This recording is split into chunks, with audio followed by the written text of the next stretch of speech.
Good morning friends and welcome back to the channel. Welcome back to another vlog journey from Dahanu to Kolhapur vlog number 2। चलिए तो अब हम लोग आ चुके हैं अंबाबाई माता जी के मंदिर में दर्शन करने के लिए। और आपने देखा कि मैंने ऊटी का सामान ले लिया था। जहाँ से मैंने लिया था वो मंदिर के पीछे के साइड का दरवाज़ा था। वहाँ से हम लोग ने एंट्री करके फिर हम लोग मेन एंट्रेंस की तरफ चले गए थे, क्योंकि दर्शन की लाइन मेन एंट्रेंस की तरफ से है। और यहाँ पर मंदिर पे 4 दरवाजे हैं। चारों दरवाजे में से कहीं से भी आप एंट्री कर सकते हो। और आप देख सकते हो कि रश बहुत ज़्यादा है, इसलिए प्रिकॉशंस के लिए हम लोग ने यहाँ पे मास्क लगाया हुआ था। और यहाँ पर मैंने कुछ फ़ोटोज़ ऐड किए हैं, क्योंकि वहाँ पर मोबाइल चालू रखना अलाउड नहीं था, स्ट्रिक्टली बंद था। इसलिए फिर हम लोग ने मोबाइल स्विच ऑफ ही कर दिया था। मंदिर के बाहर आने के बाद हम लोग ने मोबाइल फिर से स्टार्ट कर दिया। तो कुछ फ़ोटोज़ थी मेरे पास जो मेरे को लेना पॉसिबल हुआ, तो मैंने लेकर आप लोगों के साथ इस वीडियो में शेयर किया है। आप देख सकते हो कि ये मेन एंट्रेंस के अंदर की सब शॉप्स है। और यहाँ पर एक साइड पे तुलजा भवानी माता जी का मंदिर है, तो उसे भी मैंने बाहर से ही शूट करके इस वीडियो में शेयर किया है। और यहाँ पर बहुत सारी शॉप्स है और चारों दरवाजे हैं। चारों दरवाजे के सराउंडिंग में ये शॉप्स है। और यानी आप कह सकते हो कि मंदिर के चारों साइड पे ये शॉप्स लगी हुई है। और पूरे शॉप्स में आप देख सकते हैं कि यहाँ पे ऑर्नामेंट दिखाई देंगे आपको गोल्ड के, साथ ही मोती के वो ऑर्नामेंट्स भी यहाँ पर है, जो लेडीज़ भी पहन सकती है। साथ ही हम अंबाबाई को भी चढ़ा सकते हैं, घर के लिए भी ले जा सकते हैं। और वैरायटीज़ ऑफ ऑर्नामेंट्स है यहाँ पर। साथ में यहाँ पे फ़ोटोज़ वगैरह भी है अम्बाबाई के। और आप देख सकते हो कि धूप की वजह से ये आपको क्लियर नहीं दिखाई दे रहा होगा, क्योंकि वहाँ पर धूप बहुत तेज़ थी। अब अम्बाबाई के दर्शन करके फिर हम लोग आगे के लिए निकल चुके थे। हमें जाना था ज्योतिबा के दर्शन करने के लिए। तो बस अब हम लोग निकल चुके हैं ज्योतिबा के दर्शन करने के लिए। ऐसा कहा जाता है कि अम्बाबाई के दर्शन करने के बाद हमें ज्योतिबा के दर्शन भी करने चाहिए। और इसकी पूरी डिटेल हिस्ट्री तो मुझे नहीं पता, लेकिन मुझे इतना पता है कि अम्बाबाई के राक्षसों से यानी दैत्यों से रक्षण करने के लिए यहाँ पे शंकर भगवान का एक अवतार ही हुआ था, जिनका नाम ज्योतिबा था। और अब ये है मेन एंट्रेंस, जिसके ऊपर लिखा था दक्खन का राजा, लेकिन धूप की वजह से ये क्लियर दिखाई नहीं दे रहा था। ये बहुत बड़ा एंट्रेंस है और इस एंट्रेंस से ही हमें एंट्री करनी रहती है। थोड़ा हमें नीचे तक चलना होगा।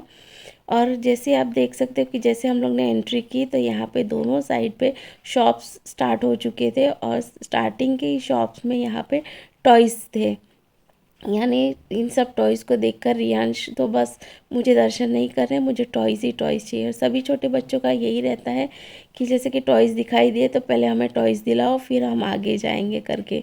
तो ठीक है, पहले हम लोग ने उसको एक बांसुरी दिला दी और उसके बाद उसको कहा कि दर्शन करने के बाद उसको बाकी के टॉयज़ मिलेंगे। और आप देख सकते हो कि कितनी रश है यहाँ पे। संडे को रश रहती है, क्योंकि संडे को कहा जाता है कि ज्योतिबा के दर्शन के लिए बहुत सी पब्लिक यहाँ पे आती है। संडे उनका दिन रहता है, तो यहाँ पे रश तो रहती है संडे को। और मैंने जैसे आपको बताया कि दैत्यों के से अम्बाबाई का रक्षण करने के लिए ये शंकर भगवान का ये एक अवतार है, जिन शंकर भगवान ने ये अवतार लिया था ज्योतिबा करके। और अब आ चुका है उनका ये मंदिर। सबसे पहले यहाँ पे रहता है काल भैरव नाथ मंदिर, जहाँ पे उनके काल भैरव नाथ भगवान के दर्शन करने रहते हैं। उसके बाद ज्योतिबा के हमें दर्शन होते हैं। और यहाँ पे गुलाल उछाला जाता है, क्यों उसका रीज़न तो मुझे नहीं पता, लेकिन जैसे जेजूरी में उछालते हैं वैसे वहाँ पे हल्दी का रहता है और यहाँ पे गुलाल उछाला जाता है। और ये है ज्योतिबा का फ़ोटो। वहाँ पे भी मोबाइल अलाउड नहीं था, लेकिन फिर मैंने कहाँ से तो भी ये फ़ोटो क्लिक किया और आप लोगों के साथ शेयर किया है ये पिक। और उसके बाद अब हम लोग आ चुके थे म्यूज़ियम। तो अब हम लोग आ चुके थे शाहू महाराज म्यूज़ियम। ये म्यूज़ियम एक्चुअली एक राजवाड़ा ही है, उनके टाइम का ये महल है। और उन्होंने जो वो टाइम पे शिकार वगैरह किया था, उन सब एनिमल्स के सिर हाथ पाँव वगैरह सब इस म्यूज़ियम में अभी भी वैसे के वैसे ही है। ये देखने जैसा म्यूज़ियम है, लेकिन यहाँ पे वीडियो शूट करना फ़ोटो लेना अलाउड नहीं था, इसलिए मैं कुछ आप लोगों के साथ शेयर नहीं कर पाई। लेकिन अगर आप जाओगे तो प्लीज़ इस म्यूज़ियम को विज़िट कीजिएगा। ये देखने जैसा म्यूज़ियम है और इसकी हिस्ट्री भी बहुत अच्छी है, जानने जैसी है। म्यूज़ियम विज़िट करने के बाद अब हम लोग आ चुके थे रंकाला तालाब पे। जिनको कोल्हापुर के बारे में पता होगा उनको ये रंकाला तालाब के बारे में भी अच्छे से पता होगा, क्योंकि ये बहुत फेमस प्लेस है कोल्हापुर की रंकाला तालाब। तो ये देखने जैसा ये भी एक बहुत अच्छा प्लेस है। और हम लोग ने यहाँ पर रंकाला तालाब पे एंट्री करने से पहले चप्पल बाज़ार देखा। चप्पल बाज़ार आपको ऑन द वे रंकाला तालाब पे ही लगेगा, क्योंकि वहाँ पे आपको वैरायटीज़ ऑफ कोल्हापुरी चप्पल दिखाई देगी, जो 500 रेंज से लेकर हाई रेंज तक अवेलेबल थी। और उसके बाद आपको कपड़ों का बाज़ार लगेगा, जो कोल्हापुर का बड़ा सा एक कपड़ों का बाज़ार है, जहाँ पे वैरायटीज़ ऑफ कोल्हापुरी कपड़े भी आपको दिखाई देंगे। उसके बाद अब हम लोग एंट्री कर चुके थे रंकाला तालाब में। आपने गार्डन्स वगैरह भी देखा। उसके बाद ये है बड़ी सी एक चौपाटी जैसी, आपको एग्जैक्टली जुहू चौपाटी की याद आ जाएगी, वैसी ये बहुत बड़ी चौपाटी है, जहाँ पे आपको बहुत सारे फूड स्टॉल्स दिखाई देंगे। बहुत सारे यहाँ पे ठेले लगे हैं, फास्ट फूड्स के बहुत सारे यहाँ पे शॉप्स हैं। इसको देखकर तो मुझे एग्जैक्टली जुहू चौपाटी की याद आ गई। और उसके बाद फिर हम लोग थोड़ा और आगे गए। यहाँ पे आप देख सकते हो कि फैमिलीज़, कपल, सीनियर सिटीज़न सब यहाँ पे आते हैं, कुछ वॉक करने के लिए आते हैं। यहाँ पे बोटिंग की भी फैसिलिटी है, जो हम लोग ने भी की। यहाँ पे बोटिंग बहुत सुंदर लगती है यहाँ पे, और शाम का टाइम था तो बहुत अच्छे से एंजॉय किया। ये हम लोग ने पैडल वाली बोट ली थी, क्योंकि दूसरी सब बोट्स में ना वेटिंग थी। शिकारा में हमें जाना था, लेकिन उसमें लंबी वेटिंग थी, इसलिए फिर हम लोग ने ये पैडल वाली ली, क्योंकि फिर अगर अंधेरा हो जाएगा तो फिर मज़ा नहीं आएगा। और ये शाम के 6 बज चुके थे, और व्यू तो बहुत सुंदर था, एन्जॉयबल था। तो बस हम लोग ने ये वाली बोट ली। इसका चार्ज समथिंग 200 की 400 है, और साथ ही उन लोग हमें टाइम लिमिट भी देते हैं। उतने टाइम लिमिट में हमें कंप्लीट करना रहता है, या उतने टाइम में हम स्पेंड कर सकते हैं।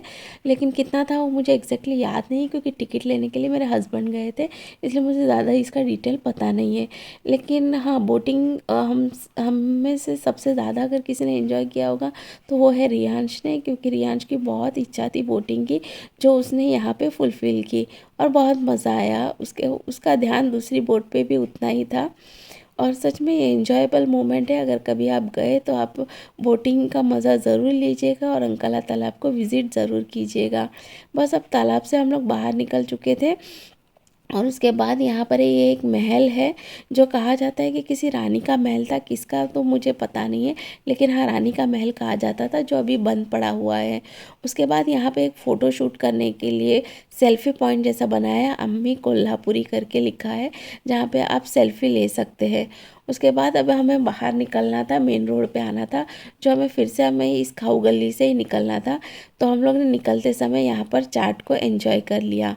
तो अब हम लोग आ चुके हैं कोल्हापुर के मेन मार्केट में, यानी मंदिर के बाहर का मार्केट है ये। मंदिर के बाहर भी आप देख सकते हो कि रोड पे अच्छा खासा ये मार्केट स्टार्ट होता है। रोड के दोनों साइड पे ये मार्केट है, शॉप्स भी है, साथ में यहाँ पे स्ट्रीट शॉपिंग भी आपको इजीली मिल जाएगी। और जैसे आप पूना में देख सकते हो, बॉम्बे में देख सकते हो, बस वैसे ही यहाँ पे बहुत बड़ा मार्केट लगता है। कपड़ों का मार्केट है, ऑर्नामेंट्स है, बच्चों के खिलौने वगैरह है। और यहाँ पे ऑर्नामेंट्स बहुत अच्छे मिलते हैं, जैसे कि बड़े शॉप्स है यहाँ पे ज्वेलरीज के, जिसके अंदर आपको 1 ग्राम गोल्ड से लेकर प्योर गोल्ड, उसके बाद मोती के वर्क आपको देखने मिलेंगे। यहाँ पे मोती की ज्वेलरीज, रियल मोती वगैरह भी आपको मिल जाएंगे। तो दोस्तों, यहाँ पे स्ट्रीट शॉपिंग का भी उतना ही मज़ा आता है। शाम के बाद यहाँ पर स्ट्रीट शॉपिंग का ज़्यादा मज़ा आता है। और जैसे ये मेन रोड है, वैसे ही मंदिर के अंदर भी आपको बहुत सारा शॉपिंग स्ट्रीट दिखाई देगा। तो बस दोस्तों, यही था मेरा कोल्हापुर वाला व्लॉग। उम्मीद करती हूँ कि आपको मेरा ये व्लॉग पसंद आया होगा। अगर पसंद आए तो प्लीज़ मेरे इस वीडियो को लाइक कीजिएगा, फ्रेंड्स एंड फैमिलीज़ में शेयर कीजिएगा, ताकि उनको भी कोल्हापुर का ज़्यादा नॉलेज मिले। और अगर आपने मेरे चैनल को सब्सक्राइब नहीं किया होगा तो प्लीज़ मेरे चैनल को सब्सक्राइब कीजिएगा। और अब हम लोग ने एंट्री कर दी है मंदिर के अंदर वाले मार्केट में, जहाँ पे आपको माता जी के बहुत सारी फ्रेम्स दिखाई देगी। वैरायटीज़ ऑफ आपको यहाँ पे फ्रेम्स देखने के मिलेगी, जो मैंने भी यहाँ से एक फ्रेम खरीदी है। मैं आपको किसी और व्लॉग में आप लोगों के साथ शेयर करूँगी। यहाँ पे ज्वेलरीज की भी बहुत सारी अच्छी अच्छी शॉप्स है। चलिए तो दोस्तों, आप इस वीडियो को एंजॉय कीजिएगा और अब मैं मिलूँगी आपको नेक्स्ट वीडियो में एक और नए व्लॉग के साथ, और वो रहेगा कोल्हापुर का लास्ट व्लॉग, जिसके अंदर मैं आपको एक बहुत ब्यूटीफुल सी प्लेस शेयर करूँगी। तब तक के लिए thank you and bye bye.